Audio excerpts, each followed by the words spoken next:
So I think the background noise should be playing as well as my voiceover.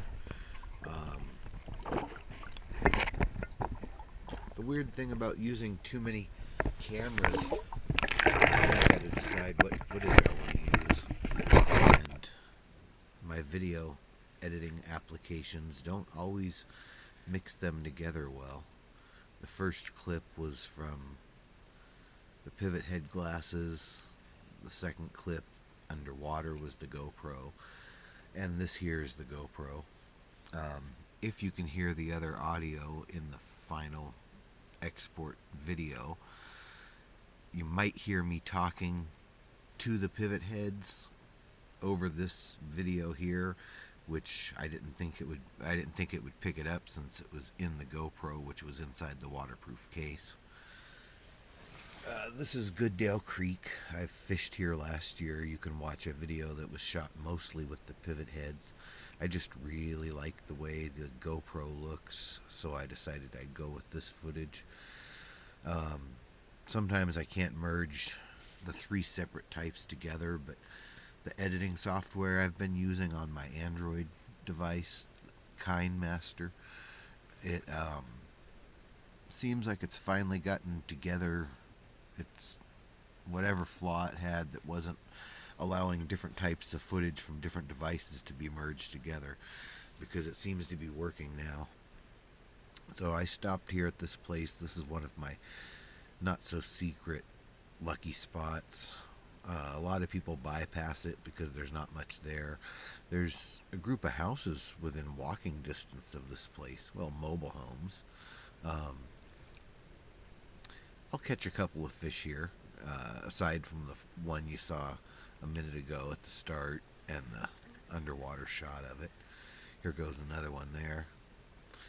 You might notice when I catch them, I'm not using a net because they're not really big enough to need a net. They're so small that they're not going to really hurt them. And I try not to touch them with my hands. They sell special fish gloves, which I lost the last one I had. I bend the barbs back on my hook anyway, so usually I just grab the hook with hemostats and I can twist it right out and release the fish back in. They say that the oils in your hand are actually worse for the fish than anything else, so you really don't want to touch them with your bare hands if you're going to release them. I'm not against keeping them. Sometimes you have to. Sometimes you catch them in a way that there's no other choice. You've got to keep them or they're going to die. But on this day, I started out using bait and I wasn't having any luck, so I switched to a Sonic Rooster Tail lure, which gets them to bite out of aggression, not hunger. And those aggression bites, 95% of the time, are going to hook the fish right on the outer lip, not down inside its mouth like it does with bait. So it's a lot easier to release a fish off of a lure with a bent back barb. Sometimes it's a little harder to catch them, but I had good line, and I'm using my Kistler Argon rod, which is a great rod. I kind of messed up right there. I'm still getting used to it. This rod is amazing. I use it at the Derby, and it'll cast for so far. I kept overcasting here because it's just so smooth. It's got the micro guides, and it's a really good rod. I thought I had taken some video showing the rod itself in a little more detail, but when I went to look through all my final footage, I couldn't find that anywhere. And then I was just going to let this play, and I might still for the last couple minutes, but I thought, what the heck, I'll just talk over it and just narrate through.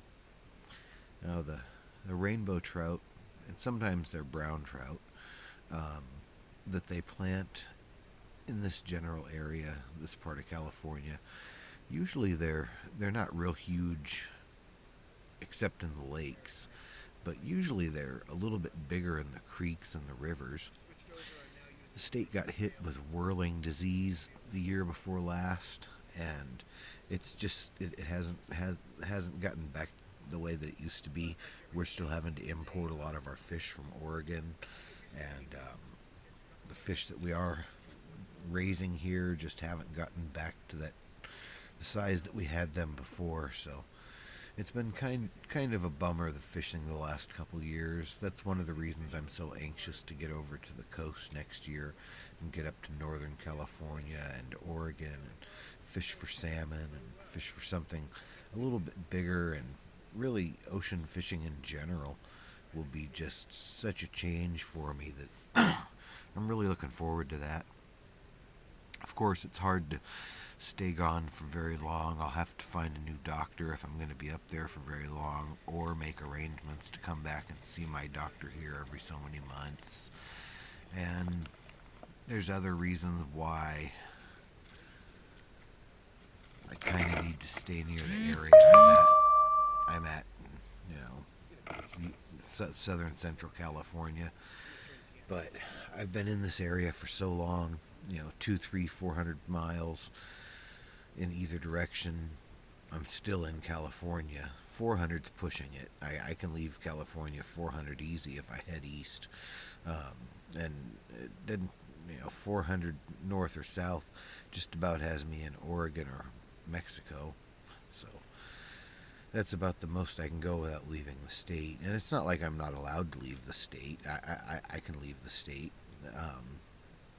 Matter of fact, I'm seriously considering going to Oregon and maybe still Washington and Alaska. That has been the plan all along, but medical things have been keeping me close to a doctor, and I need a doctor that's going to keep me on the same medical plan that I've been on. Oh hell, I just realized I talked for so long that I'm running out of time. Here's my sign out. Do whatever you want. Don't let anyone tell you can't. And sometimes you don't need to use 4 cameras for something. It's overkill.